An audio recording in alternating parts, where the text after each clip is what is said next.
Ya, assalamualaikum warahmatullahi wabarakatuh. Selamat pagi, selamat siang, selamat sore, dan selamat malam, teman-teman semua. Dimanapun kalian berada dan kapanpun kalian berada, semoga dalam keadaan sehat walafiat. Amin ya rabbal alamin. Oke, di video kali ini aku mau membuat percobaan dari modul selanjutnya dari video kemarin, yaitu V2 Application Structure. Oke, langsung saja. Application Structure. Oke, aplikasi V2 menganut pola desain MFC. Ada model, ada view, ada controller. Untuk model sendiri itu merepresentasikan data, logika bisnis, dan serta aturan-aturan yang ada. Lalu untuk view sendiri merupakan representasi masukan atau keluaran ke atau dari model. Controller adalah menerima masukan dan merubahnya menjadi perintah untuk mengakses model dan menampilkannya di view. Oke, kurang lebih sedikit gambaran.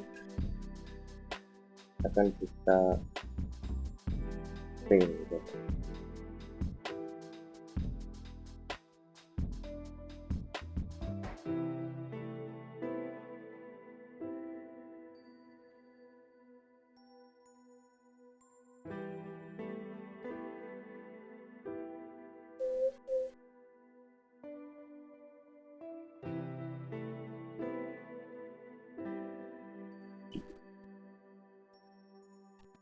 Oke, di sini ada pin. Saya coba gambarkan sedikit. Misal ada website nih teman-teman. Ini ada tampilan gitu.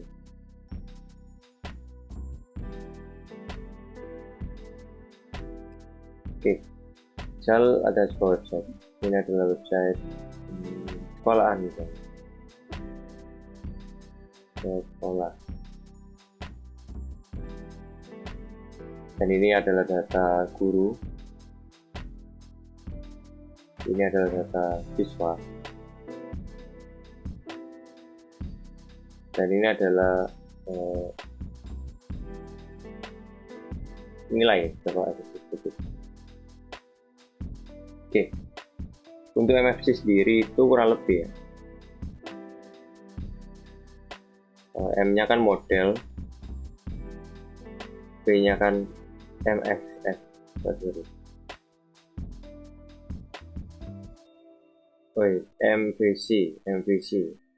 MVC itu V-nya view, lalu J-nya adalah controller. Oke, MFC itu seperti apa? Jadi misal dalam sebuah database itu menyimpan data. Ini namanya adalah model.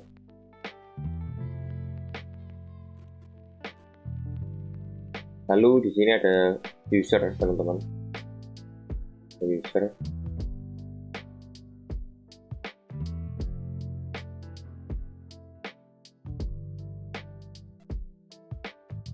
Nah, yang ditampilkan di user ini adalah view.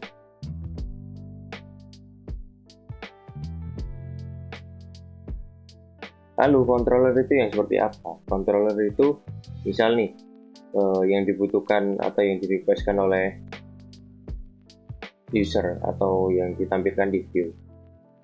Itu bagian yang mana dari data yang ada di model. Misal controller itu di tengah-tengah antara view dan model. Controller. Oke, kurang lebih seperti ini. Jadi nanti view merequestkan ke controller, lalu controller mencari di model. Apakah di model sini ada data yang diinginkan oleh user? Jika ada, maka tampilkan di view. Kembali lagi. Kurang lebih konsepnya seperti itu untuk MVC. Ini tuh gambaran singkat dari saya. Oke, selanjutnya selain MVC, sebuah aplikasi ini juga memiliki entry script. JavaScript yang bisa diakses langsung oleh pengguna. Mereka merupakan awal dari semua request ke aplikasi. Jadi entry script ini seperti index.html kalau kita belajar desain web. Ini adalah entry scriptnya atau script awal. Namun kalau di framework PHP ya entry script-nya berupa index.php. Lalu berikutnya application merupakan objek yang dapat diakses secara global. Objek ini mengelola berbagai komponen dan mengkoordinasikan dengan mereka untuk memenuhi request. Lalu komponen aplikasi merupakan objek-objek yang tergabung dengan application dan menyediakan berbagai layanan untuk memenuhi request. Kemudian selain application dan komponen application itu ada modules, merupakan sebuah paket yang di dalamnya terdapat MVC secara komplit. Sebuah aplikasi 2 dapat dibuat dan dikelola menjadi beberapa modul. Jadi modul nanti itu ada banyak teman-teman, bisa lebih dari satu. Lalu kemudian ada filter. Filter ini merepresentasikan kode yang perlu untuk dijalankan sebelum dan atau sudah request ditangani oleh controller. Filter ini ya seperti namanya teman-teman, digunakan untuk menyaring apakah user ini boleh mengakses bagian ini atau tidak, misal seperti itu. Oke, yang terakhir ada widget. Widget ini merupakan objek yang biasa dilekatkan pada view untuk mempermudah pembentukan tampilan. Jadi seperti halnya template ya teman-teman, widget ini akan memperindah tampilan yang akan ditampilkan di view. Oke, untuk struktur aplikasi Y2 sendiri itu seperti ini. Mulai dari entry script, itu dapat mengakses aplikasi dengan perbandingan 1:1. Ini maksudnya seperti apa? 1:1 ini misalnya entry scriptnya itu harus ada 1 dan aplikasinya itu harus ada 1. Jadi setiap satu entry script itu hanya bisa mengakses satu application. Nah, lalu kita lihat ke kanan ini.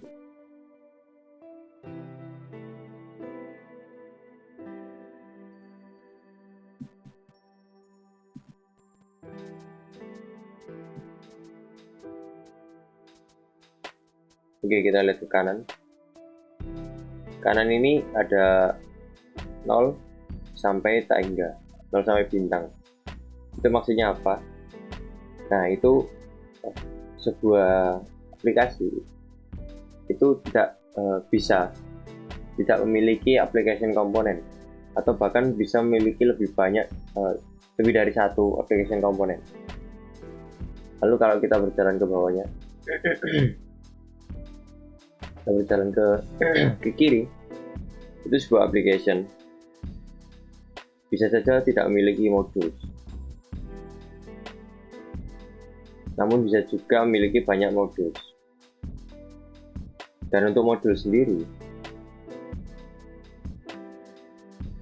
mempunyai path seperti ini. Itu maksudnya sebuah modul itu bisa saja di dalamnya terdapat modul-modul lainnya, dan di dalam modul tersebut bisa saja tidak memiliki modul lainnya, atau bahkan memiliki banyak sekali modul lainnya di dalam modul itu sendiri.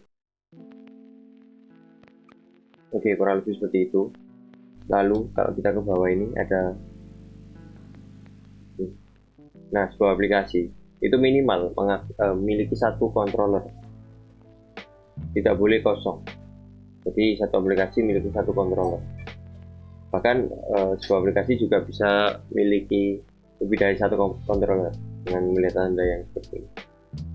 Oke, untuk controller sendiri dapat mengakses banyak filter, atau bahkan bisa mengakses 0 filter. Jadi tak memiliki filter pun tidak apa-apa untuk sebuah controller. Lalu kalau kita lihat di bagian kiri ini,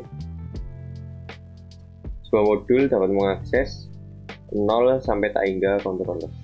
Jadi modul bisa saja tidak memiliki controller, namun bisa juga memiliki banyak sekali controller. Oke, lanjut ke bawah. Ke bawah ini ada view dan model. Oke, sebuah controller bisa saja memiliki models, atau bahkan tidak memiliki model sama sekali. Jika sebuah controller tidak memiliki models, maka dia akan langsung mengarah ke view. Namun di view sendiri juga terlihat indikator seperti ini, yang berarti sebuah controller bisa juga tidak memiliki view, namun bisa juga memiliki banyak view.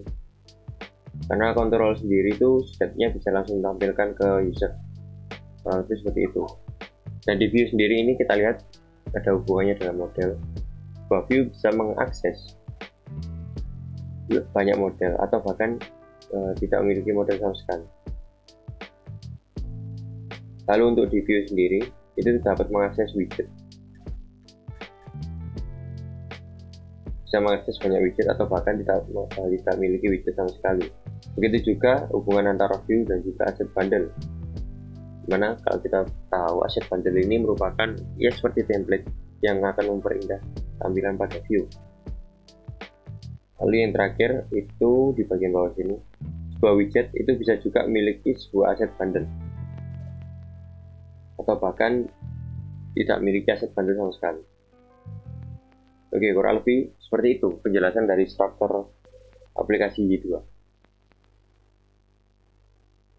Oke, kalau kita berlanjut ke penjelasan awal yaitu entry script. Entry script merupakan mata rantai pertama dari aplikasi Y2. Setiap aplikasi Y, baik aplikasi web maupun aplikasi konsol, harus memiliki satu entry script. Harus memiliki satu entry script sesuai dengan indikator yang ada di sini, yaitu 1:1. Lalu aplikasi cancel itu seperti apa? Aplikasi cancel itu aplikasi yang ditampilkan pada terminal. Biasanya seperti ini. Kita menuliskan sebuah kode di sini, tampilannya akan ditampilkan di CMD atau di cancel. Oke, lalu berikutnya entry script. Untuk aplikasi web biasanya bernama index.php. File ini harus diletakkan pada directory yang dapat diakses dari jaringan web.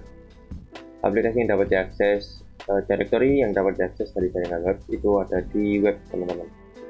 Kalau kita buka basic kita, itu di web sini. Nah, di sini ada index.php. Nah, ini merupakan entry script. Dimana di sini ada banyak sekali komponen, teman-teman. Kalau kita bisa lihat di sini, nah ada entry script biasanya digunakan untuk hal-hal berikut, misal mendefinisikan konstruksi global, mengregister komposer autoloader, ikutsertakan klasi, konfigurasi aplikasi, membuat konfigurasi instan dari aplikasi, memanggil fungsi Y bla bla bla ini, dan dijalankan untuk memproses sebuah permintaan. Jadi di sini teman-teman ada ini. Kalau kita akan tambahkan ini saja, sama saja dengan deskripsi. Definisi konstanta global. Nah, ini adalah definisi dari konstanta global. Ada Y debug dan Y environment. Environment sendiri di sini tertulis development. Nah, ini ada keterangannya. Environment ini ada dua ya, ada deploy, ada production. Lalu debug ini modenya true. Ini namanya konstanta global. Lalu berikutnya ada di sini. Itu merupakan composer autoloader. Register composer autoloader. Nah, ini teman-teman. Kalau kita lihat sendiri, komponen-komponen tambahan yang ada di aplikasi kita itu ada di vendor. Lalu untuk autoloader ini seperti apa maksudnya? Autoloader ini merupakan perintah untuk memilih mana yang dibutuhkan oleh aplikasi kita. Dan jika tidak dibutuhkan oleh aplikasi kita, maka file-file tersebut hanya dikenali saja tanpa dieksekusi. Jadi ini dapat memperkecil memori yang digunakan. Kalau kita lihat di sini di bagian resolve sesuai dengan ini. Bukan di vendor teman-teman, itu di bagian bawah ada autoload. Nah ini teman-teman, dari require directory composer autoload real.php. Kalau kita lihat di sini, kita cari composer autoload.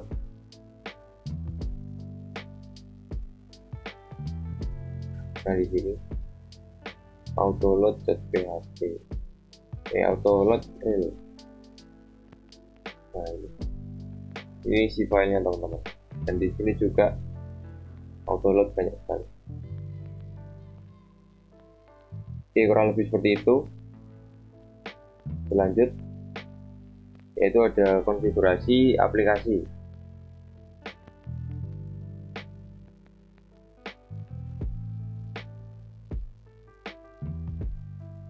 Nah, di sini ada konfigurasi aplikasi teman-teman, yaitu require directory config/webphp. itu gimana? Kita lihat dulu config PHP itu di sini. Ini adalah kumpulan dari konfigurasi aplikasi kita. Di sini require directory param dan juga ada require directory db untuk PHP. Ini kalau kita lihat di sini perintahnya itu ada di sini teman-teman, di bawah ini. Ini atributnya ditambahkan di sini. Ini untuk mengakses database yang kita buat di PHP MyAdmin. Oke, selanjutnya ada memanggil fungsi base application run untuk proses permintaan itu yang di bagian bawah sendiri. Ini ada new bla bla bla ini dan mengakses langsung ke config atau mengeksekusi config. Kalau kemudian di sini ada perintah untuk run, yaitu menjalankan dari perintah yang disampingkan. Oke, kurang lebih seperti itu. Lalu di sini ada note, selain dapat digunakan untuk membuat aplikasi web, Y2 digunakan untuk membuat aplikasi konsol. Oke. Lalu application merupakan objek yang mengelola keseluruhan struktur dan siklus hidup dari aplikasi Y2. Setiap aplikasi Y2 mempunyai sebuah objek aplikasi yang dibuat di entry script. Objek aplikasi ini dapat diakses secara global melalui Y apps. Konfigurasi dari aplikasi juga akan dimuat bersamaan dengan pembuatan application di entry script. File konfigurasi untuk basic theme defaultnya bernama web.php. File konfigurasi berisi properti, komponen, dan modul yang digunakan oleh aplikasi. Ya, seperti ini teman-teman. Kalau kita lihat itu adanya di web.php ini konfigurasi. Ini namanya application. Oke, lalu application property dari aplikasi 2 dapat diakses seperti ini. Lalu required property itu ada ID teman-teman, adalah properti yang menyimpan ID dari aplikasi. ID ini bersifat unik dan berguna untuk membedakan aplikasi satu dengan lainnya. Gunakan hanya alphanumerik untuk ID. Alphanumerik ini alfabet dan numerik, huruf dan angka. Lalu ada basepath, itu adalah properti yang digunakan untuk menentukan root directory dari aplikasi. Lalu berikutnya adalah beberapa properti lainnya, itu ada name, ada komponen, digunakan untuk menentukan komponen-komponen yang dapat digunakan oleh aplikasi. Ini untuk milih-milih saja teman-teman. Kalau di sini, itu di dalam sini ada komponen, itu ada request, get, user, error handler, mailer, log, dan lain sebagainya. Lalu ada modus, yaitu untuk memilih modus yang akan digunakan oleh aplikasi. Lalu ada default root, ini adalah untuk menentukan root yang akan digunakan jika ada request yang tidak menyebutkan root yang diminta. Misal kita menuliskan mahasiswa di sini, itu akan mengarahkan ke langsung ke sini, bukan misal kalau di kode kita itu di bagian default root ini. Sebelum saya tambahkan ini, saya refresh, akan masuk ke aplikasi Y.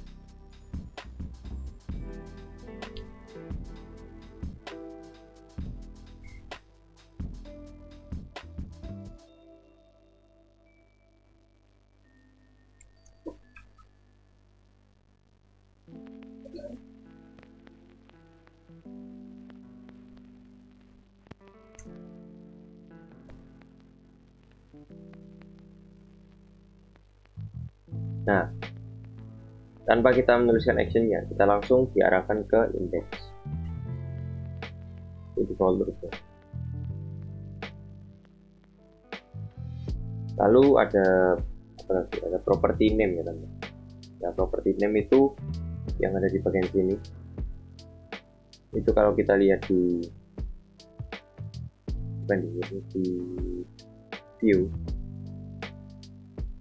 view bagian layout bagian main PHP, itu kita lihat di sini ada yang namanya ini brand label. Itu brand label sendiri itu yang saya tulis di aplikasi itu merupakan brand label.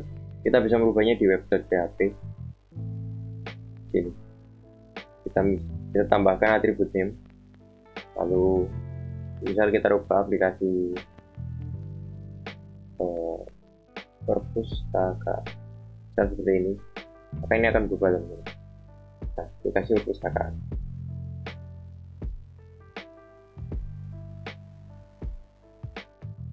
Oke, kurang lebih seperti itu. Untuk default nya saya kembalikan. Oke, di sini juga ada basepad teman-teman yang telah dijelaskan tadi.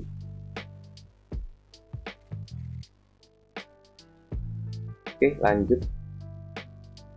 Application component sebuah UI dibentuk dari beberapa komponen yang menyediakan layanan yang berbeda-beda. Sebagai contoh, komponen URL manager tanggung jawab untuk menentukan rute dari sebuah request. Komponen DB menyediakan layanan terkait dengan penggunaan database dan lain sebagainya. Lalu komponen dari aplikasi akan dibuat ketika komponen tersebut digunakan untuk pertama kali. Jadi kalau tidak digunakan, hanya cukup dikenali saja tanpa dieksekusi, seperti yang saya jelaskan di awal. Berikut ini beberapa komponen inti dari aplikasi dua, yaitu ada DB, error handler, user, dan lain-lain. Lalu kemudian ada controller teman-teman. Controller adalah bagian dari arsitektur MVC yang bertugas untuk menerima permintaan atau request dan memberikan tanggapan atau respon. Controller akan menerima permintaan, meneruskan permintaan ke model, masukkan hasil dari pemrosesan dari model ke dalam view, dan kemudian membentuk tanggapan. Nama file PHP dari sebuah controller mengikuti format controller ID controller.php. Contohnya misal jurusan controller PHP. Nah, ini nama controllernya adalah jurusan.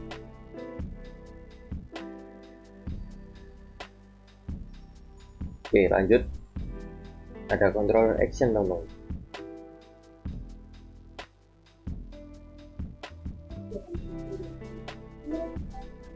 Oke, selanjutnya control action. Sebuah controller dibentuk dari satu atau beberapa action dan punya action ID. Action ID ini merupakan kata unik yang digunakan untuk membedakan action satu dengan action yang lainnya dalam sebuah controller.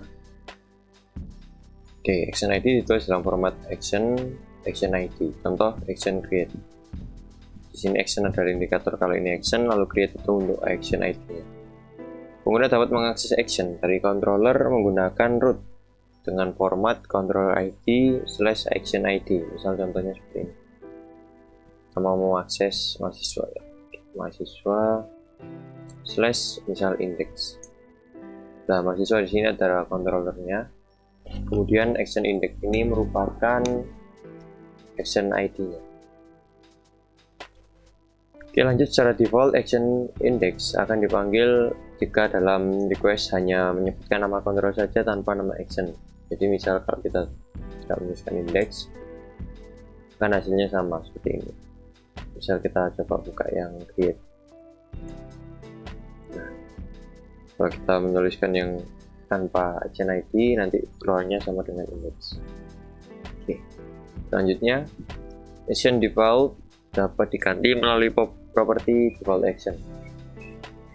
Jadi seperti ini teman-teman, kita buat di controllernya itu sebuah variabel yaitu default action. Jadi kita coba saja di sini controller, ada sebuah controller. Oke, kita buat di sini.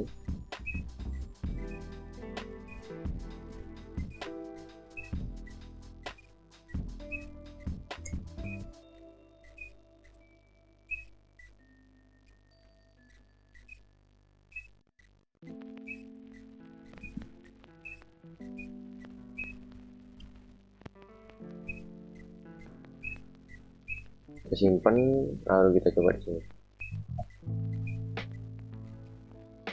Masih belum bisa jalan.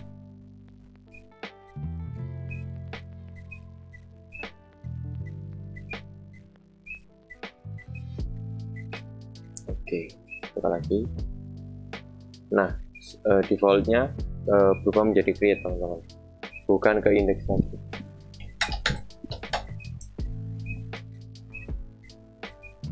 Jadi kita dapat berubah action defaultnya menjadi create dan menambahkan sebuah variabel bernama default action.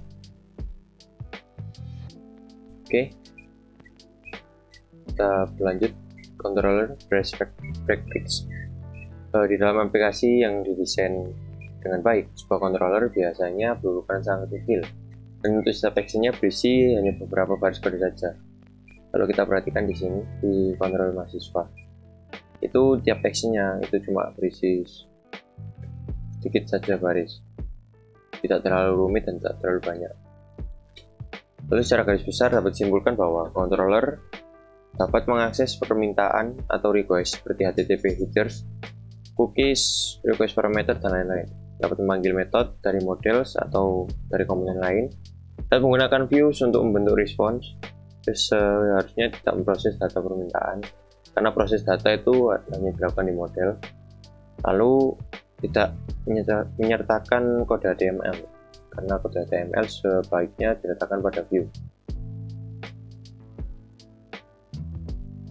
Kalau kita lihat di sini, untuk kontrol sendiri kebanyakan menggunakan PHP. Ya, kalau diperhatikan di sini tidak ada kode HTML sama sekali. Lalu berikutnya adalah models. Models merupakan bagian dari arsitektur MVC seperti yang saya gambarkan di awal. Model adalah objek yang digunakan untuk merepresentasikan data, aturan-aturan, dan logika bisnis. Model dapat dihubungkan dengan tabel di sebuah database ataupun berdiri sendiri. Kalau kita lihat di sini sebuah model,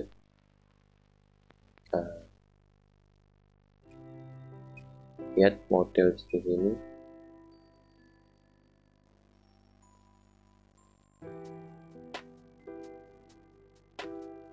Nah, ini yang kita generate dari database. Dia terhubung dengan tabel mahasiswa. Oke, lalu sebuah model dapat memiliki atribut label, validation rule, dan lain-lain. Atribut merepresentasikan data dari dalam sebuah model. Model yang dihubungkan dengan tabel database secara otomatis menjadikan seluruh field dalam tabel tersebut sebagai atributnya. Kalau kita lihat di sini, kita buka PHP MyAdmin. Salah.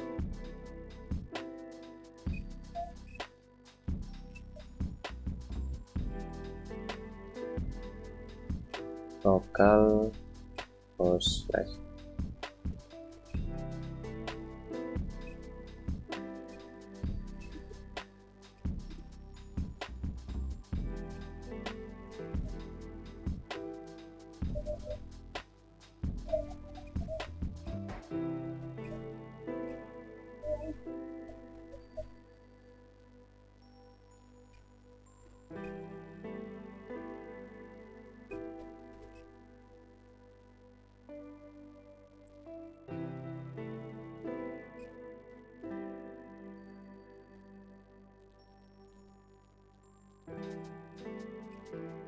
Oke, kita lihat di sini tabel basic. Kita lihat database basic, itu ada tabel mahasiswa. Di dalam tabel mahasiswa ini terdiri dari apa aja ini? Dari ID, NRP, nama, dan juga email. Kalau kita lihat di sini, di aplikasi kita di bagian indeks. Oke, di indeks ini ada ID, NRP, nama, email. Sesuai dengan tabel mahasiswa. Oke. Lalu berikutnya atribut dapat ditambahkan dengan cara seperti membuat sebuah variabel. Jadi seperti misal public apa gitu, cara menuliskan. Atribut dapat diakses secara normal atau seperti mengakses array. Seperti ini teman-teman, menggunakan tanda panah, arrow, atau juga menggunakan sebuah indeks. Atribut labels adalah label yang ditampilkan pada form untuk setiap atributnya. Jika model dibuat dari menggunakan G, maka semua field dalam tabel akan dibuat atribut labelsnya secara otomatis. Atribut labels itu kurang lebih yang ada di sini teman-teman. Ini rules, ini atribut label. Kita bisa mengubah namanya menjadi misal NRP, nama mahasiswa gitu, mail, Kita lihat di sini perubahannya. Sebelumnya adalah nama aja. Kalau kita refresh menjadi nama mahasiswa. Jadi kita tidak merubah nama tabel yang register. Oke, selanjutnya ada validasi. Setiap data yang untuk sebuah model dapat diterima dari pengguna harus divalidasi. Setiap data untuk sebuah model yang diterima dari pengguna harus divalidasi terlebih dahulu. Contoh validasinya kurang lebih seperti ini, teman-teman. Kalau kita lihat di sini itu ada rules seperti NRP harus berapa digit, atau tipe datanya seperti apa, nama harus seperti apa, email harus formatnya seperti apa. Nah, kurang lebih seperti itu. Proses validasi ini dapat diatur melalui method rules. Oke, kalau kita lihat di sini di method rules sini itu ada validasi NRP nama ini required. Jadi kalau kita tidak mengisinya itu tidak diperbolehkan, akan ada tampilan warning. Misal kita tidak mengisi, nah NRP mahasiswa cannot be blank. Lebih seperti itu. Lalu untuk ini email sendiri juga formatnya harus email, tidak bisa seperti ini saja. Nah, tidak valid. Kalau kita tambahkan seperti ini baru bisa. Nah baru bisa. Oke, kembali lagi ke modul. Itu selanjutnya adalah model best practice. Secara garis besar, sebuah model dapat berisi atribut untuk merepresentasikan data bisnis. Data berisi validation rule atau aturan validasi untuk memastikan validitas dan integritas dari data. Data berisi juga metode-metode untuk mengimplementasikan logika bisnis. Juga seharusnya tidak mengakses request, session, atau environment data yang lain secara langsung. Data-data ini harus dimasukkan ke dalam model oleh controller. Seharusnya juga tidak mengikut sertakan kode HTML, karena HTML itu lebih baik diletakkan pada view, dan seharusnya tidak terlalu rumit atau skenario ini tidak terlalu banyak. Kita lihat di sini hanya langsung return seperti itu saja. Oke, selanjutnya adalah views. Views ini adalah bagian dari arsitektur MVC juga, itu V-nya, yang digunakan untuk menampilkan data ke pengguna atau user. View dibentuk menggunakan gabungan dari PHP maupun HTML. Nah, sesuai yang dijelaskan di sebelumnya. Kalau kode HTML ini seharusnya diletakkan pada view. Lalu dengan pertimbangan keamanan untuk menghindari cross-site scripting, terapkan metode pemeriksaan untuk menampilkan data yang dimasukkan oleh pengguna. Gunakan metode encode atau juga proses. Jadi untuk mengantisipasi misal seperti ini.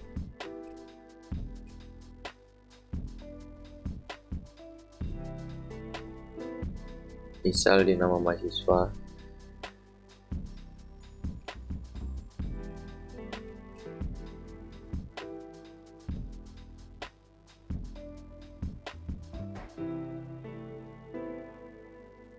Nah, jika kita tidak menggunakan encode atau proses, maka script ini akan dieksekusi, alias akan muncul hello di sini nanti.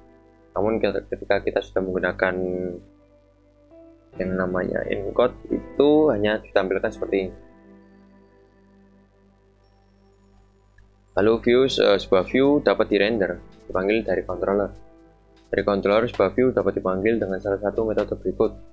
Render biasa itu memanggil view dan juga menerapkan layout, jadi tampilannya akan full seperti ini. Namun kalau render parsial ini adalah render sebagian atau bisa dibilang memanggil view tanpa layout apapun, jadi tidak ada CSS-nya atau bootstrap. Render ajak juga sama, lalu juga ada render file dan render content. Kalau kedua metode ini jarang sekali digunakan, karena ini seperti menggunakan template dari file lain. Lalu beberapa view yang dirender dari sebuah controller yang sama harus diletakkan dalam sebuah direktori yang sama pula. Contoh, semua view yang dirender dari jurusan controller harus diletakkan pada direktori jurusan. Misal kita akan mengubahnya dari controller.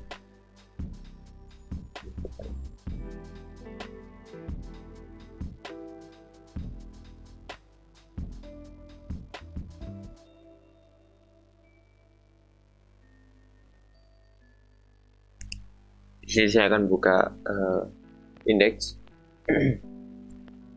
Nah, rendernya akan saya ubah menjadi parsial, misal kita save, kita coba di sini. Maka tampilannya akan kehilangan CSS ataupun bootstrapnya.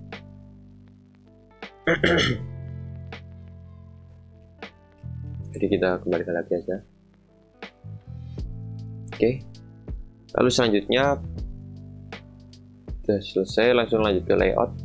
Untuk layout sendiri adalah view spesial yang digunakan untuk menampilkan bagian yang sama untuk semua atau beberapa view yang ada pada sebuah aplikasi.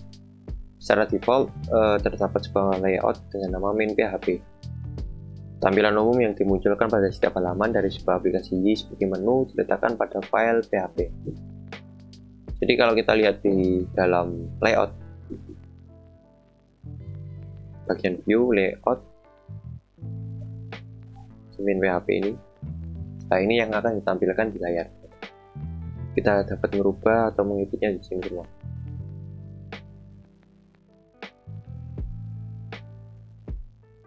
Kita bisa menambahkan yang namanya mahasiswa ini di navbarnya. Kita lihat di sini. Ini akan hilang mahasiswanya.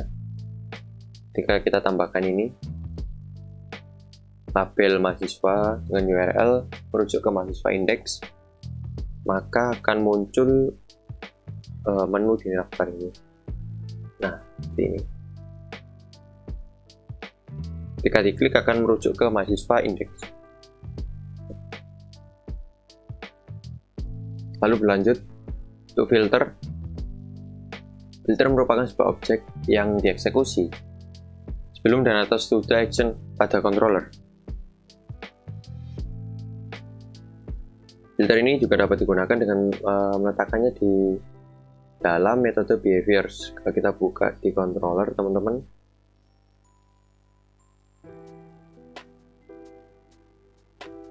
nah di sini itu ada behaviors, dan di sini ada biasanya ditaruh di sini untuk filternya. Lalu berikutnya control built-in filter sering digunakan untuk akses kontrol. Filter ini berfungsi untuk memastikan pengguna yang mengakses sebuah action memenuhi syarat tertentu seperti ini. Jadi kita bisa mengatur pengguna ini dapat mengakses fitur-fitur apa saja. Misalnya di sini ada tulisan only, create, dan update. Jadi kalau di sini saya simpulkan kalau user tidak bisa mengakses view ataupun index. Seperti itu. Lalu untuk built-in filter yang cukup berguna itu ada ini, ada TTP cache dan page cache. Lalu kemudian yang terakhir adalah asset. Asset sendiri pada aplikasi ini merupakan file yang menjadi referensi dari sebuah halaman web. Contoh filenya adalah CSS maupun JS. Itu biasanya di asset, app-asset.php. Oke, kita lihat sini.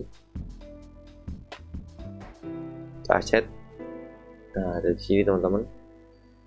Itu biasanya adalah isinya JS maupun, nah kalau ini kan JS. Nah, ini ada CSS dan lain sebagainya. Itu aset.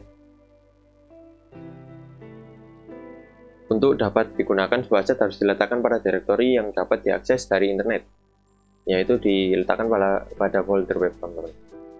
Pada aplikasi Y2 direkomendasikan untuk mengelola aset menggunakan aset bundles. Itu adalah satu paket itu ya, bundles namanya, file.css atau JS tidak secara langsung diinkludkan di dalam view. Aset bundle diinkludkan pada view dengan memanggil metode register. Kalau kita lihat pada gambar di sini ada register di sini, teman-teman. Nah, ini itu memanggil bundle-nya. Lalu dengan cara ini file aset yang asli tidak harus diletakkan pada direktori yang dapat diakses dari jaringan web, namun dapat diakses di folder-folder yang lain. Jika terdapat perubahan pada file aset, misalkan setelah melakukan upgrade, file aset otomatis akan diperbarui kalau seperti itu. Lalu di sini ada note widget akan otomatis mengincludekan file aset yang akan dibutuhkan. Jadi widget ini untuk mengatur mana aset yang diperlukan, mana yang tidak diperlukan. Ini untuk menghemat bandwidth juga. Oke, kurang lebih seperti itu untuk video kali ini. Untuk next video kita akan melakukan latihan di bawah ini. Cukup sekian dari saya, terima kasih. Wassalamualaikum warahmatullahi wabarakatuh.